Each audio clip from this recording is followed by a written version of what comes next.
Good evening and welcome to the Week in Review. I'm Paris Schutz. We'll be joined by our Week in Review guests in just a moment. But first, some of today's top stories. Mayor Lightfoot is calling for an investigation into an alderman that has been accused of retaliating against residents who oppose him. 45th Ward Alderman James Gardner, whose ward covers much of the northwest side neighborhoods of Portage and Jefferson Parks, has been facing calls from his colleagues to issue apologies and from residents to resign. Today, the heat was turned up. The mayor, at an unrelated morning event, called for a sweeping investigation into allegations Alderman Jim Gardner used the power of his office to target his critics. We're going to recommend to the Inspector General's office that investigation happen so we can actually get to the bottom of what did happen versus what didn't happen. WTTW and other outlets have talked to a laundry list of residents who say they have faced acts of intimidation or retaliation for going against the alderman. From bricks thrown in windows, to visits by city inspectors, to a car driven through someone's yard. Text messages show Gardner suggested a former staffer leak decades-old court records to soil one constituent, James Suh. This after Suh organized a rally to support a development at the Six Corners intersection that the alderman then opposed. Suh says he noticed Gardner supporters referencing the court cases on social media. The intention was just to harass and intimidate and embarrass me. WTTW News reported yesterday that Cook County Circuit Court Clerk Iris Martinez opened an internal investigation into whether one of that office's employees accessed the court records and improperly sent them to Gardner's office. Gardner has not responded to repeated requests for comment. Staffers turned us away today when we visited his 45th Ward office in Jefferson Park. Lightfoot says residents should be free to support or oppose public officials without fear of retaliation. No one should ever be denied access to city services because of their political opinion, who they may have supported in an election. That's just not how we do things. I mean, beyond being reprehensible and I think as it's turning out illegal, it's also just very, very un-American.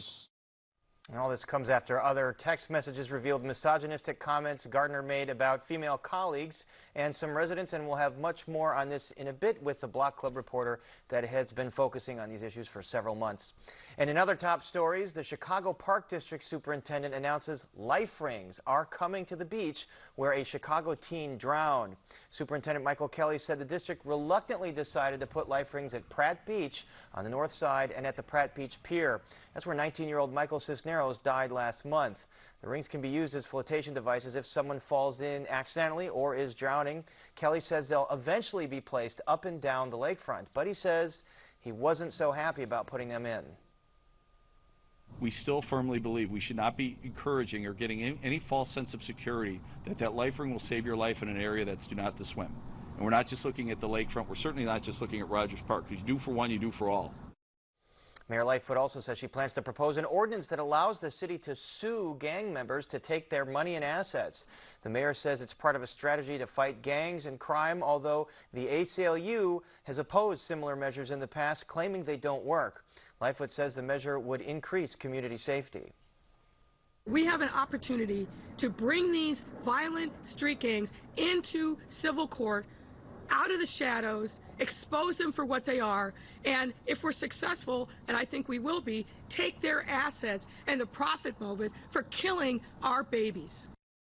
And now to our Week in Review panel. Joining us are Maggie Hendricks of Bally Sports, Craig Delamore of WBBM News Radio, Ariel Perella-Arelli of Block Club Chicago, Dan Petrella of the Chicago Tribune.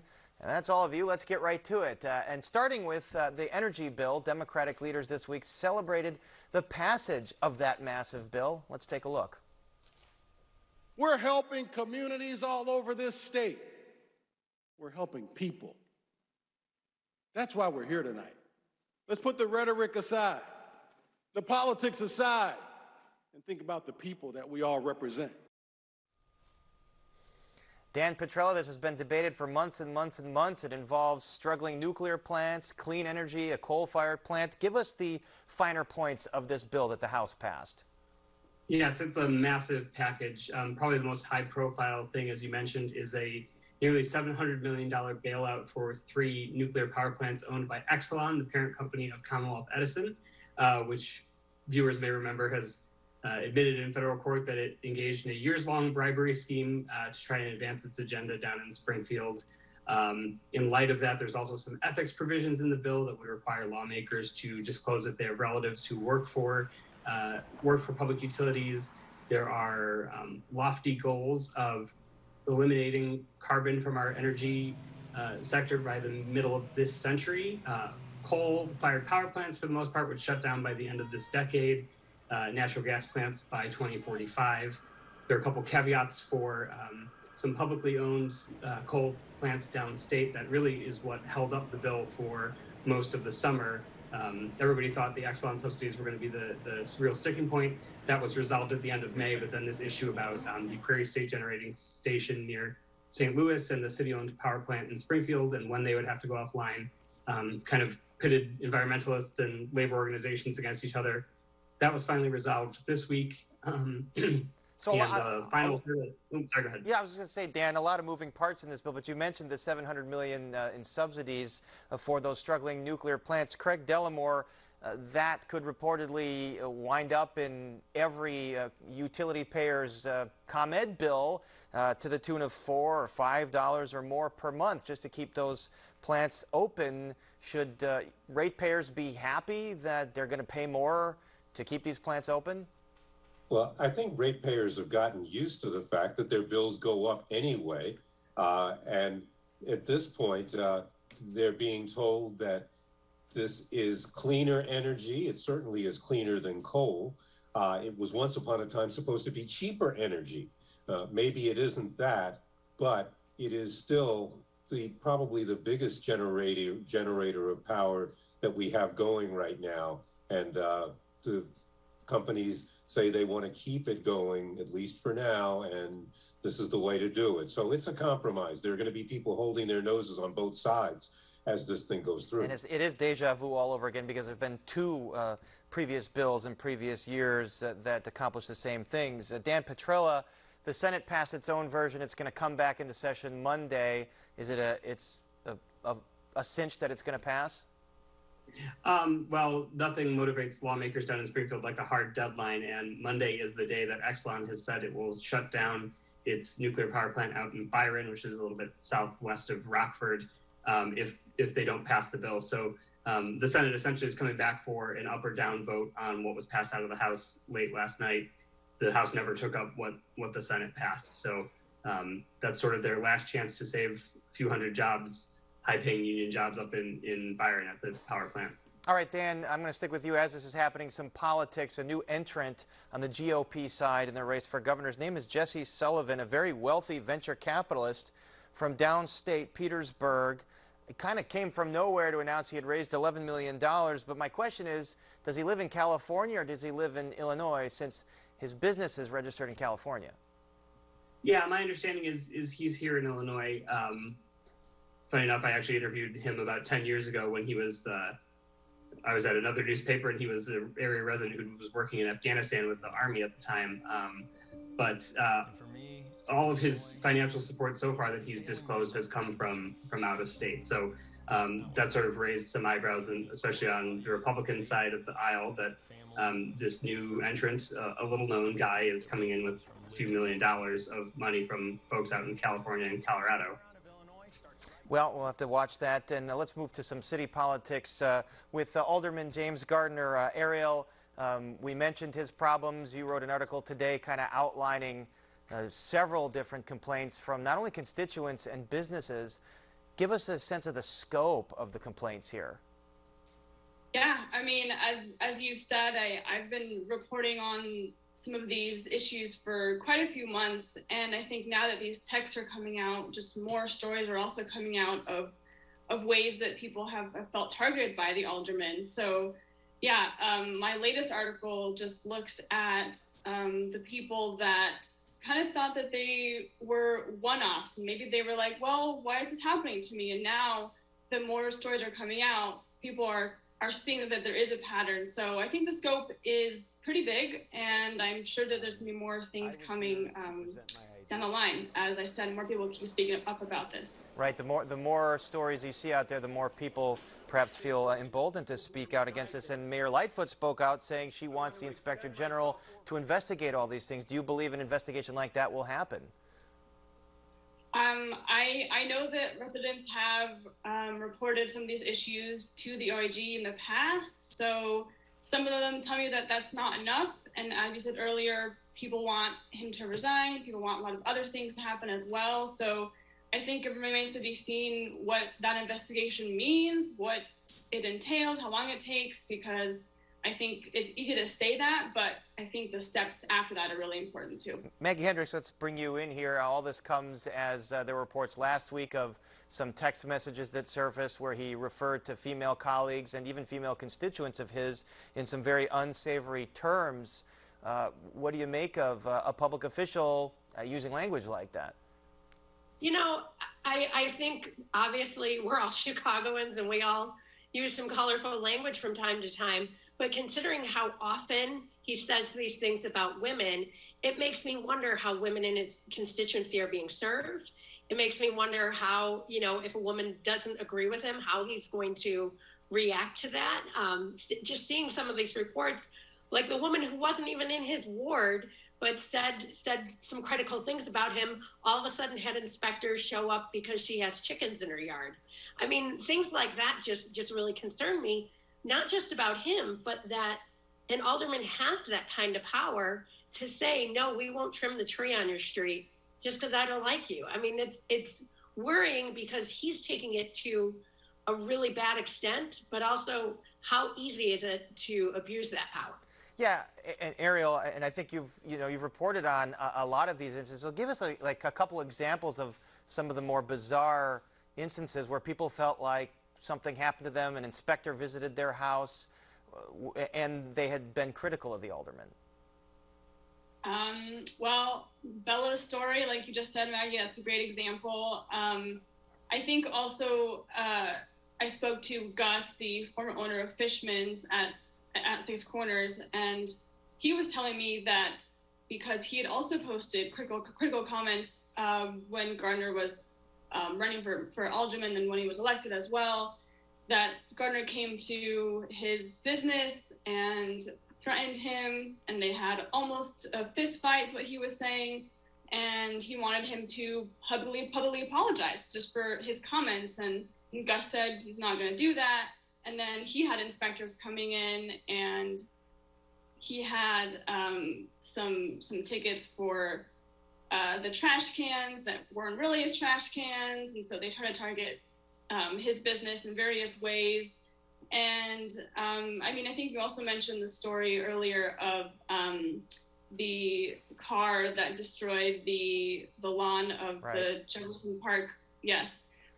So. And then it totaled another car, basically. It did. Yeah.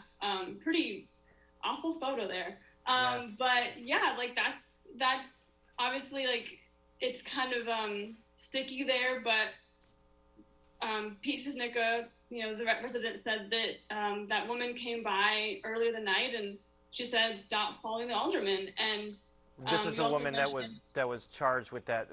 With what I understand, it turned out to be a traffic incident for doing that. Craig Dellamore, this comes as some city council colleagues like Alderwoman Susan Sadlowski Garza are calling on him to apologize for these comments. Is there a growing revolt here in city council? I wouldn't call it a revolt, but this is an example of, if anything, if this stuff is proven of going way too far. The aldermen do have that kind of power, but this is a time when aldermanic privilege and things like that are already under scrutiny. And then here's an example of an alderman allegedly going way beyond this and also taking an abusive attitude toward his constituents and frankly even toward other aldermen. One of his comments, texted again, he's actually writing these things down, was a salacious comment about a fellow alderman. So that is, I think they're thinking that we need to have him either get a clean slate on this, and I suspect that there will be pressure because of his constituency for him to step away. And we'll just have to see how he responds. So far, he hasn't responded at all. And as Ariel is, yeah, no, you're right, Craig. We've tried to get a hold of him. Ariel, I know that you have, and we have too. And you have, and there'll be more to come. There'll be more to come on this story. As you said, Ariel, I want to move on to COVID, and President Biden today, or this week, issued that executive order mandating that businesses of 100 people or more require vaccination for their employees or do weekly testing. Dan Petrella, it's getting pushed back already. Do you think it'll end up being constitutional? That's a very good question. I think there's certainly precedent for that happening. I mean, vaccines are required in lots of other instances. But I think that's something that the courts are going to have to figure out. And I think it'll be interesting to see how companies respond, how individuals respond. I know obviously there's lots of strong feelings opposed to this, but there are also many people who I think are cheering this decision and thinking it might be the thing that finally kind of gets us over this hump we've been stuck at for a long time in terms of getting more people vaccinated. And here on the local level, there's some aldermen that want Mayor Lightfoot to mandate proof of vaccine for most indoor activities. She says she's not ready to go that far yet. Maggie Hendricks, do you think that's the right move, or do you think she should take that extra step and issue a mandate? I would like to see her take that extra step because, we've already seen other cities do it. New York City is doing it, and it's working. And there are even some sports teams right now in Chicago. The Bulls, the Blackhawks, and the Chicago Sky have all said that at the United Center and at Wintrust, you're going to have to either show vaccination or a test within the past 48 hours. So I think there is going to be some private businesses that say, yes, this is what we want, but I think it's going to need to be the mayor that kind of pushes it over the edge. All right, I'm going to go back to you, Ariel Perella. I know you've had your head in the 45th Ward for a while, but this week the Chicago Teachers Union is claiming that CPS's COVID tracker is not really accurate. The schools are reporting about 160 COVID cases or so and possibly 3,000 exposures. Do you think those should be concerning numbers to parents and teachers and kids?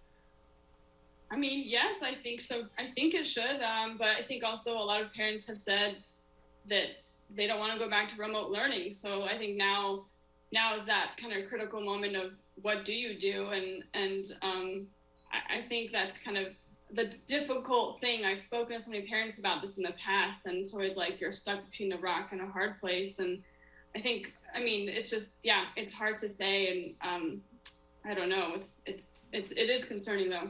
A lot of things to be concerned about, and it does seem like almost universally parents really do not want to go back to remote learning. Craig Dellamore, as has been talked about a lot this week, this is the 20th anniversary of the 9/11 terror attacks. First of all, what are the impressions that stand out to you about that day? I think the thing that, and partly because of the story that I took out of over this, some of it has been about how much has changed forever because of 9/11. And my story this week was about how air travel, literally overnight, changed forever. I mean, on September 10th, you could walk your loved one to the gate and say goodbye, and you would wait for people at the gate with your little sign or waving and jumping. And the next day, that was over. An airport like Midway had just been redesigned, and that design didn't work because people had an easy access to the gate and easy access to the planes. So yes, so much is different. Our feeling about travel is different. Our hesitations are different. I just think that's, to me, the thing that really stays with us and will always stay with us. Our lives turned around that day. And certainly there's been a lot of reflecting in the last 20 years as the Afghanistan war wound down a couple weeks ago, reflecting on Iraq and Afghanistan and all that was lost and whether or not they accomplished the objectives that they had set out to accomplish. Well, Craig, I'll stay with you here. We're going to come back local. You heard at the top of the show, the Park District is reversing course a bit. and deciding to put life rings or these life preservers near the beach, even though they've said in the past they don't really want to do that. Why the change of heart? Well, part of it is because of Miguel Contreras, who drowned off of Pratt Beach. I think is that Cisneros? The Cisneros, excuse me, Cisneros, and he drowned off of Pratt Beach. That beach was an area where there were no life rings, and it did have some provision for swimming, but there was no lifeguard there at the time. And the residents in the area said they wanted a life ring there, and the Park District refused to put one there even afterwards. And the reason for that is because the lawyers feel that there might be some liability. If you put a life ring up there, it indicates that swimming is okay, and people will think, okay, we can go ahead and dive in, and there's a way to help us if we are, get into trouble. But in fact, the real ruling that they have made is that there will be life rings at manned places. In other words, places where there would otherwise be lifeguards, there will be rings, but the exception will be Pratt.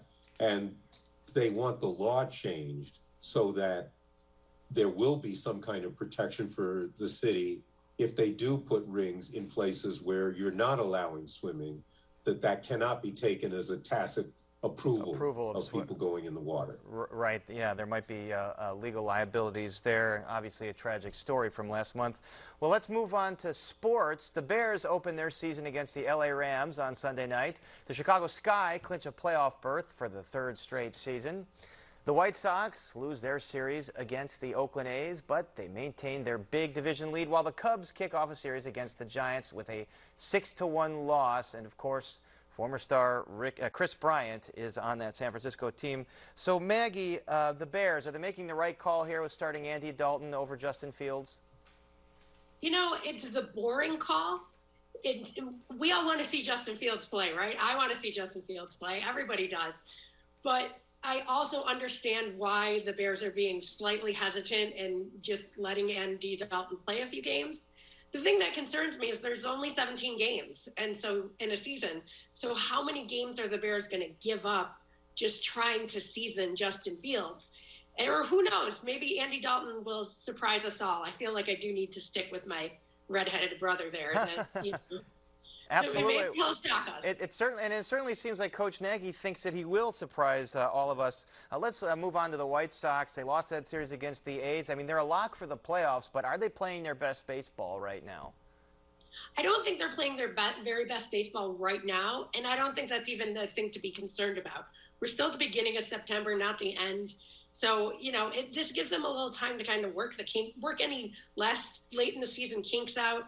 It's a long baseball season, and you kind of got to get a couple of those days out now instead of late in September when you're more concerned about them. And they got a couple injuries they're dealing with. Eloy Jimenez, minor injury again. Lucas Giolito. How serious are they? The Lucas Giolito one's a little bit scarier because I believe it's a hamstring, and that's just one of those ones that you can't see it, but man, right. It they can linger. mess with somebody. Yeah, exactly, and especially with a pitcher and his kick, that's a problem.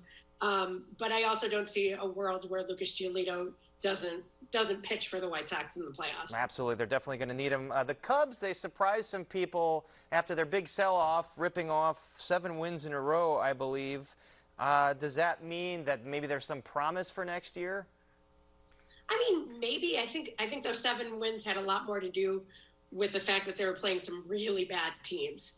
So, sweeping the Pirates, okay, I guess that's good, but, they'd also sweep my Little League team, too. And, we'll see. I mean, maybe it's not a sure bet that they'd sweep your Little League team. So does that mean maybe the best team in town right now is the Chicago Sky? Yeah, I think it's between the Sky and the Red Stars. And the Sky, like you said, they clinched the playoffs for the 3rd straight year. They're going in about midway through the league. They're in the 6th place out of a 12-team league, and so they should have they'll have a home game. And it's a really top-heavy league, the WNBA, but there's also the first 2 rounds of the playoffs are 1-game playoffs. So surprises can always happen. So there is a playoff team in Chicago right now. All right, very quickly, only a few seconds left, Maggie. Sunday prediction for the Bears. I think that the Bears are going to lose 27-10. Sorry, Bears. Nope, you got to call it like you see it, and we thank all of you for calling it like you see it, but we are out of time. So for Maggie Hendricks, Craig Delamore, Ariel Perella, and Dan Petrella, I'm Paris Schutz. That is our show for this Friday night. Don't forget, you can get Chicago Tonight and the Week in Review streamed on Facebook, YouTube, and our website, WTTW.com/news. And be sure to join us tomorrow night at 6 for Chicago Tonight Latino Voices, and then 6 p.m. Sunday for Chicago Tonight Black Voices. And then, of course, we're back at 7 o'clock all next week. And now for the Week in Review, thank you so much for watching. Stay healthy and safe, and have a great weekend.